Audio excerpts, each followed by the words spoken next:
For more than a decade, Nemesio Oseguera Cervantes, better known as El Mencho, was not just Mexico's most wanted man, but a figure whose very name became synonymous with terror and power. His rise from humble beginnings to the top of the criminal underworld is the stuff of legend and nightmares alike. El Mencho was a shadowy figure, rarely seen in public, yet his reputation inspired fear from the bustling streets of Guadalajara all the way to the corridors of power in Washington, D.C. His influence stretched across borders, leaving a trail of violence and intimidation. As the ruthless leader of the Jalisco New Generation Cartel, El Mencho masterminded a criminal empire built on narcotics, extortion, and brutal violence. His organization quickly eclipsed even the infamous Sinaloa cartel led by El Chapo, dominating the drug trade with unprecedented ferocity and reach. Recognizing the immense threat he posed, the US government placed a staggering $15 million bounty on his head, one of the highest ever for a drug lord, signaling just how desperate authorities were to bring him to justice. Unlike the flamboyant narco celebrities who craved the spotlight, El Mencho thrived in secrecy. He was a master of evasion, constantly changing locations, using lookouts and encrypted communications, making him nearly impossible to catch and earning him a near-mythical status among both allies and enemies. His cartel didn't just bribe officials or operate in the shadows. It waged open war against the Mexican state. Fielding armies equipped with military-grade weapons, they launched brazen attacks on police, military, and even civilians, challenging the government head-on and destabilizing entire regions. Capturing El Mencho became the central drama of Mexico's war on drugs, a relentless pursuit that symbolized the nation's struggle not just for justice, but for its very soul, as communities across Mexico hoped for an end to the violence and fear that had gripped their lives for so long. El Mencho's journey began in the lush avocado fields of Michoacán, a region known for its fertile soil and hard-working communities. Here, amid the rolling green hills, he learned the value of perseverance and survival from a young age. Born into deep poverty in 1966, his childhood was marked by hardship and limited opportunities. Like many in rural Mexico, his family struggled to make ends meet, and the promise of a better life seemed distant. Chasing the American dream, he crossed into California as a young man, hoping for a fresh start, but instead, he was swept into the world of drug trafficking. After being arrested for heroin smuggling, he was deported back to Mexico, hardened by prison and now connected to the criminal underworld. For a brief time, he served as a police officer in rural Mexico. This experience exposed him to the inner workings and vulnerabilities of law enforcement, knowledge he would later use to his advantage. Soon he joined the Milenio cartel, where his ambition and cunning set him apart. The collapse of Mexico's major cartels in the 2000s created a power vacuum. Sensing opportunity, El Mencho moved quickly. In 2007, he co-founded the Jalisco New Generation Cartel, or CJNG, determined to build something even more formidable. He envisioned a cartel unlike any before, militarized, disciplined, and highly organized. He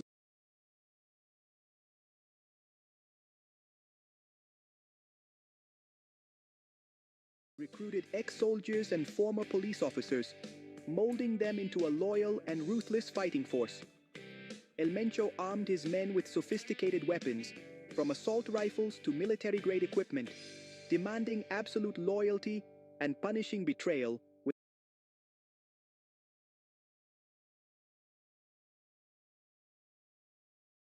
without mercy.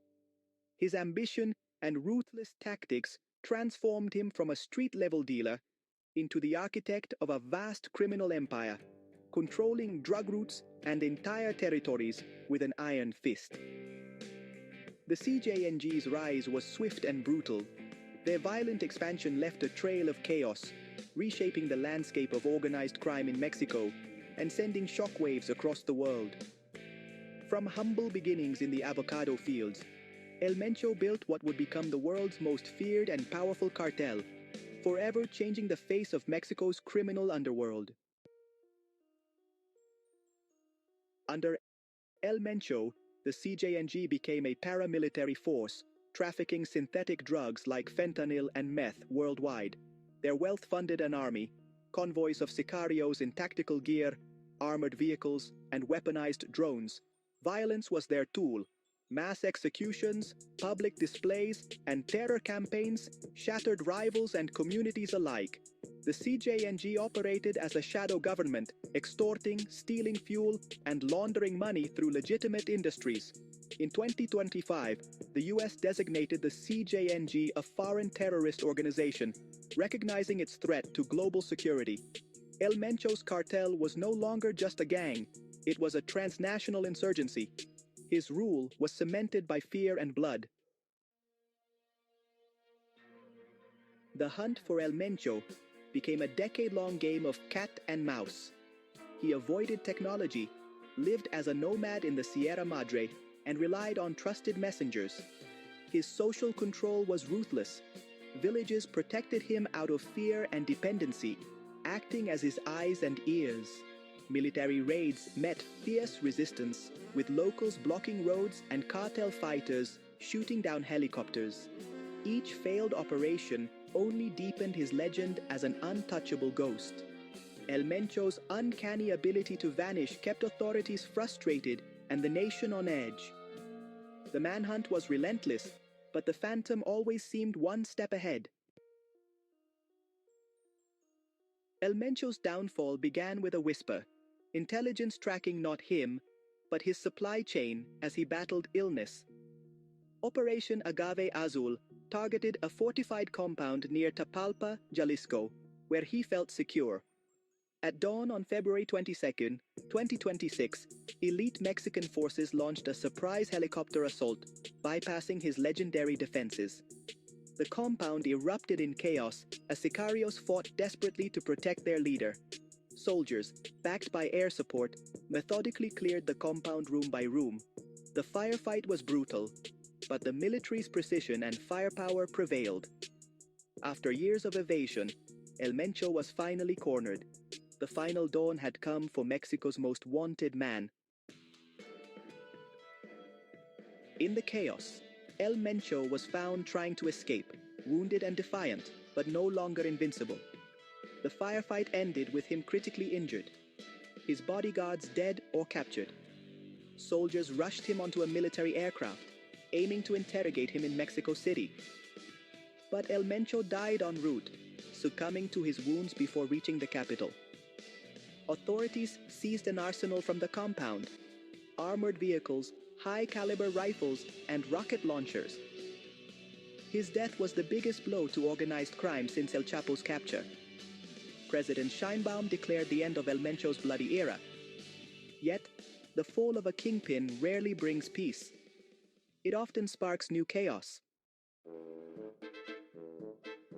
El Mencho's death unleashed a wave of violence across Mexico. The CJNG retaliated with coordinated attacks, burning vehicles, roadblocks, and chaos in over 20 states. Guadalajara and tourist hotspots like Puerto Vallarta descended into panic. Flights were suspended. Highways became death traps. At least 14 died in the initial violence, including National Guard troops. The cartel's decentralized cells proved their resilience, acting in concert despite losing their leader. International governments issued urgent warnings as Mexico plunged into crisis. The message was clear. Killing the king did not kill the kingdom. Instead, it ignited a national security emergency. With El Mencho gone, the CJNG faces a violent power struggle. No clear successor remains.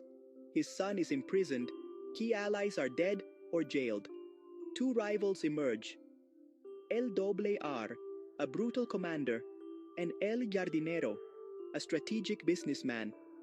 Their factions are poised for war, threatening to fracture the cartel and escalate violence.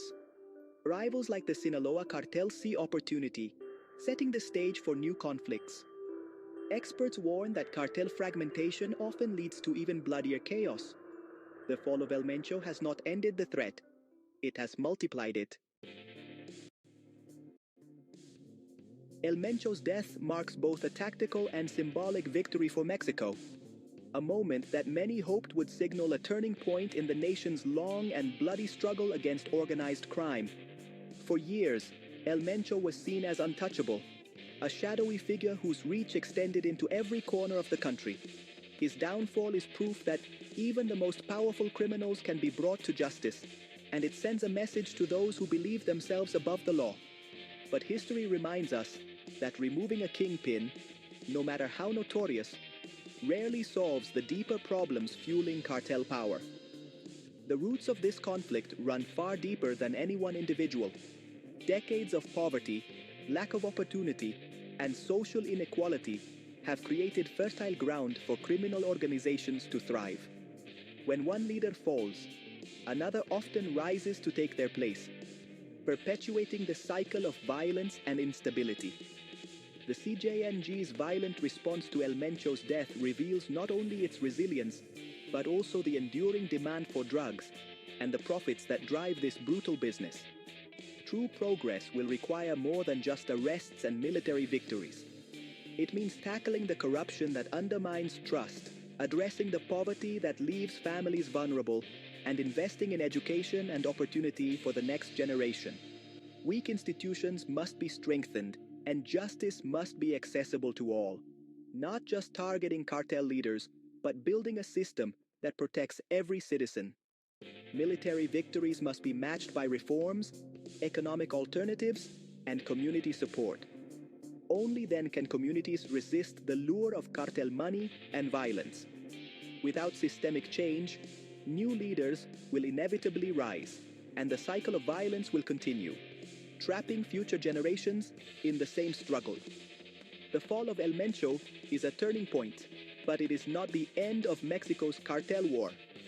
It is a chance to reflect, to learn, and to build a new path forward. Mexico's future depends on building a nation where shadows like his can no longer grow, and where hope, justice, and opportunity finally take root.